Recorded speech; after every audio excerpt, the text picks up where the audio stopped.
we are going to study the topic of continuity and differentiability. Before starting this topic, I hope that you have understood the meanings of function, graphs of various functions, the topic of limit, and the topic of derivative. If you have not done so, I advise that you please see my videos which I have made on these topics. Now, let us assume that you are having the knowledge of these topics. So let us start this topic, continuity and differentiability. First of all, we are coming to the topic of continuity. Continuity. Continuity, this word is coming from the word continuous. And all of us know that what is the meaning of continuous. Same thing, if the graph of a function is continuous, it is not broken anywhere, then in rough language we can say that this function is continuous. If we go more precisely, then while drawing the graph of a function, if we are forced to pick up our pencil from the paper and then we put our pencil back on the paper for drawing the remaining part of the graph, then in this situation the function will become discontinuous at that point.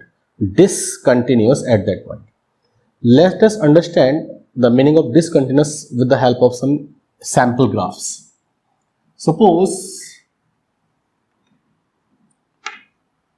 I am drawing a graph and here I am making a huge hole or gap in the graph of function, and this gap is over the value x equal to 5. Then simply I can say that this function is discontinuous at x equal to 5, because at x equal to 5 continuity has been broken, the graph has been broken, graph is not continuous. So then simply this function is discontinuous at x equal to 5. Now let us make another example, another graph. Suppose the graph is almost continuous, but at a pinpoint over x equal to 4, for example, at x equal to 4, there is a pinpoint hole in the graph. This blank circle which I have made on the graph is representing that there is a pinpoint hole, very minute, very tiny hole in the graph of some function. So in this situation, what is happening, that if you want to draw the graph, then what you will do? You will start drawing the graph from here. You will move up to here. Then you will pick your pencil for a moment, for a microsecond or for a millisecond, and then again you will put your pencil back here on the paper, and then you will complete the remaining part of the graph. So at x equal to 4, when we are at x equal to 4, then we are forced to pick up our pencil from the paper. So this is discontinuous at x equal to 4. Let us take one more example.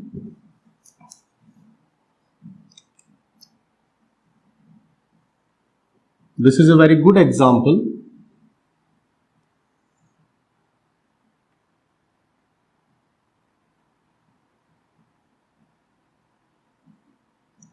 X equal to 7. This dotted line is drawn vertically at x equal to 7. This dotted line is not part of the graph of function.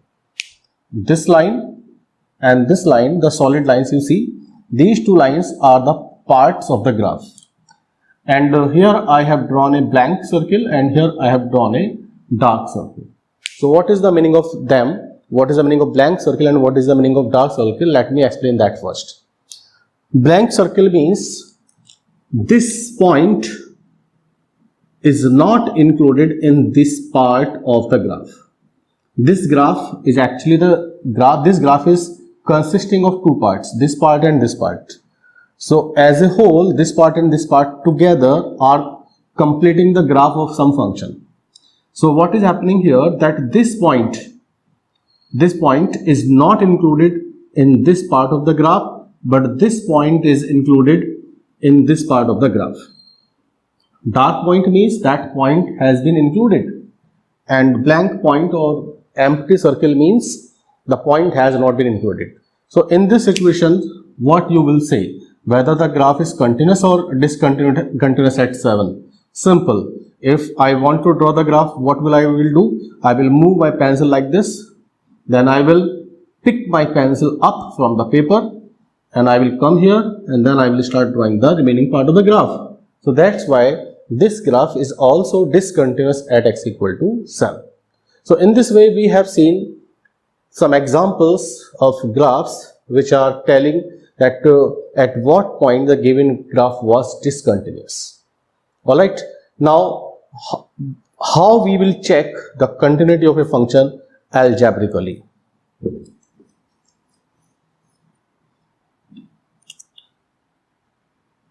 Process to check continuity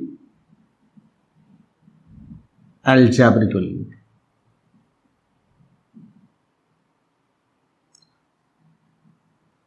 Suppose y equal to fx is a function and we want to check continuity at x equal to a. We want to check continuity at x equal to a. Then following steps will be important. Step number 1. Find left hand limit using following formula. LHL is equal to limit h tending to 0 fa minus h. Step 2. Find right hand limit by using following formula. RHL is equal to limit h tending to 0 fa plus h. Step 3. Find value of function at x equal to a, that is find fa. Step 4, it is the last step. If LHL is equal to RHL is equal to fa, if the values of LHL, RHL and fa are equal, then function will be continuous at x equal to a. So this is the process by which you can find out whether a given function is continuous or discontinuous at a given point. Now you have to remember these points and you can note down these.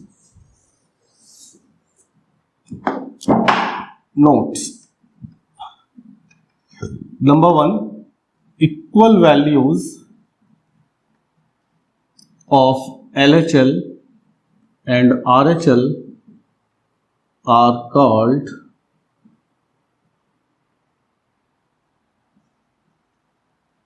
limit x tending to a fx. The equal values of LHL and RHL are called limit of the function at x equal to a.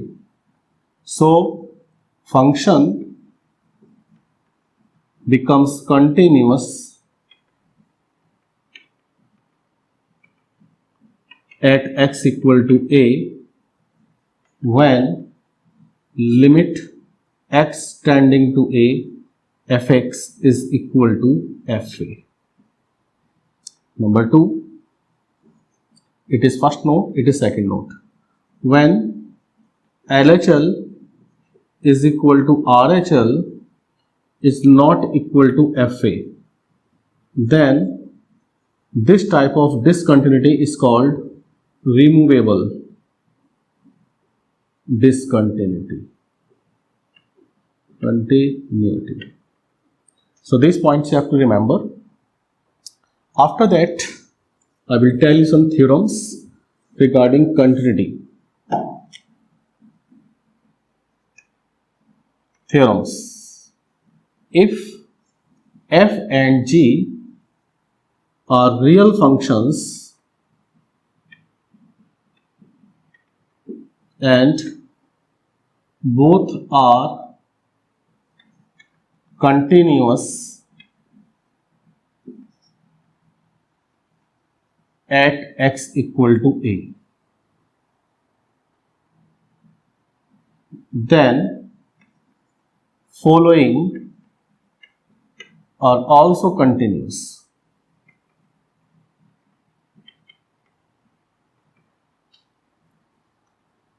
F plus g, f minus g, f into g and f upon g, provided GA is not equal to G. Now second theorem.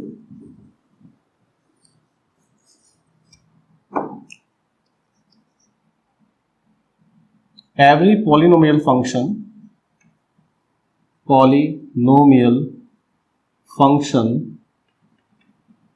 is always continuous.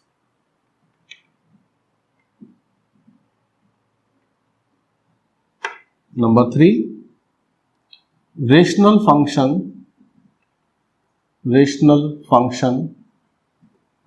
is always continuous.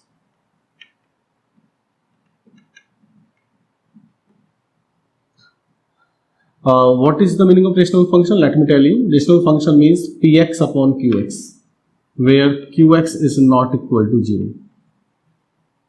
So px upon qx is called rational function in which qx is not equal to 0, where px and qx are polynomial functions.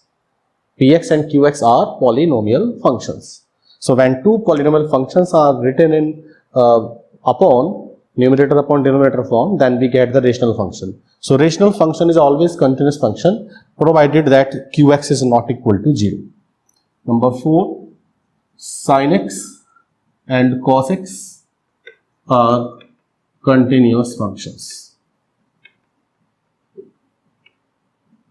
So these are some theorems regarding the continuous function. Now we will come to the next topic, differentiability.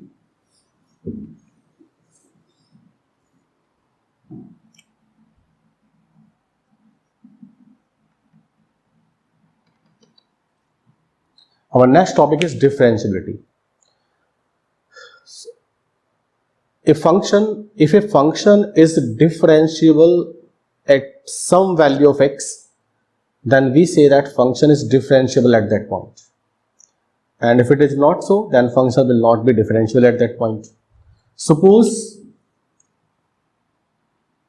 y equal to fx is a function and it is differentiable at x equal to a.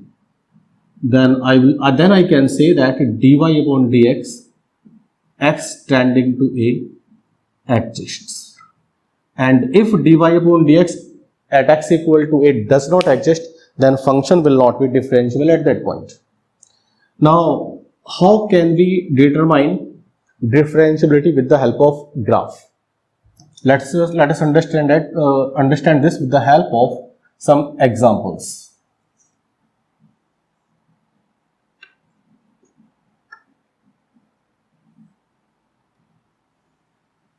Suppose it is the graph of some function. It is a point. Suppose its coordinates are 2, 5. It is tangent. Tangent means a line which is meeting the curve only at one point.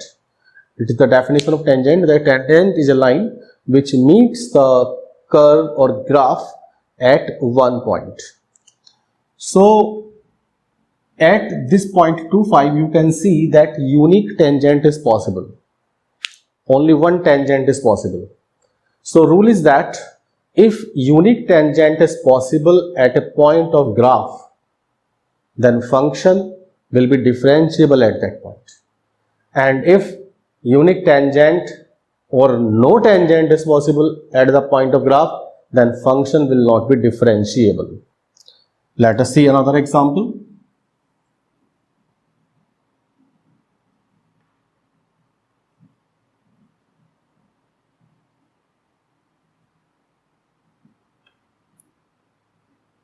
Now, you see that at x equal to 2, there is a hole or gap in the graph of function. So here if I say that draw the tangent to the curve at x equal to 2, then it will be impossible. Because at x equal to 2, graph is not possible, curve is not possible. So no one can draw the tangent to the curve at that point. Alright, it is not possible to draw the tangent here for the curve. So since the tangent is not possible at x equal to 2, so I will say that this function is not differentiable at x equal to 2. And in the first example, the function was differentiable at x equal to 2. Is that clear? Now let us see one more example. Actually, it is the graph of some modulus function. It is the graph of modulus function. Now see this point. At this point, if I say that draw the tangent to this graph, then some student will draw the tangent in this direction, some will in this, some will in this. It means tangent is possible at that point, but unique tangent is not possible. You can draw the tangent at different angles. Tangent means touching line. So if you want to draw a touching line, you can draw touching line in this direction also, in this direction also, in this direction also. So very many directions are possible for this point at which we can draw tangent. It means unique tangent is not possible at this point. And when the unique tangent is not possible, then function will not be differentiable. So this function is not differentiable here. Suppose I say that here is x equal to 7. So at x equal to 7, this function is not differentiable. Is that clear? This was also not differentiable at x equal to 2 because tangent was not possible. Here tangent is possible, but unique tangent is not possible. And in this, tangent is possible, so unique tangent is possible. So this function is differentiable at this point. This function is not differentiable and this function is not differentiable. So with the help of graph, we have discussed the meaning of differentiability. Now algebraically, how can we determine whether a function is differentiable and not? It's very simple process. If y equal to fx is a function and we want to check differentiability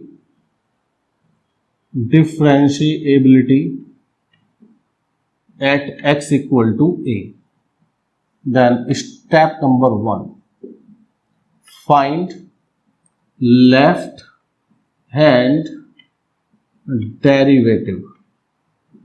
Find left hand derivative by this formula. LHD is equal to limit h tending to 0 fa minus h upon h. Step number 2, find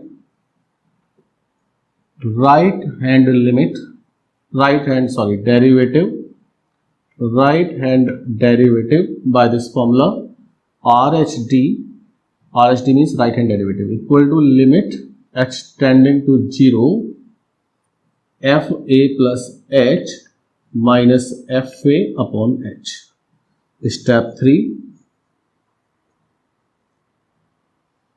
if LHD is equal to RHD, then function will be differentiable. Then function will be differentiable at x equal to a, otherwise not. So this is the process by which you can find out whether a given function is differentiable at a given point or not. Is that clear? Now you have to remember something. If a function is discontinuous at a given point, remember, discontinuous at a given point, then at that point function will never be differentiable. Point number one. Second point, if a function is continuous at a given point, then function may be differentiable or may not be differentiable at that point. So conclusion is that continuity is a necessary condition for differentiability. Without being continuous, function can never be differentiable. Or in other words, I can say a differentiable function is always continuous. If function is differential, then it is definitely continuous. But if a function is continuous, then it may be or may not be differential. Is that clear? So that's all for this video. In the next video, we will take some examples regarding these two topics. Thank you for watching.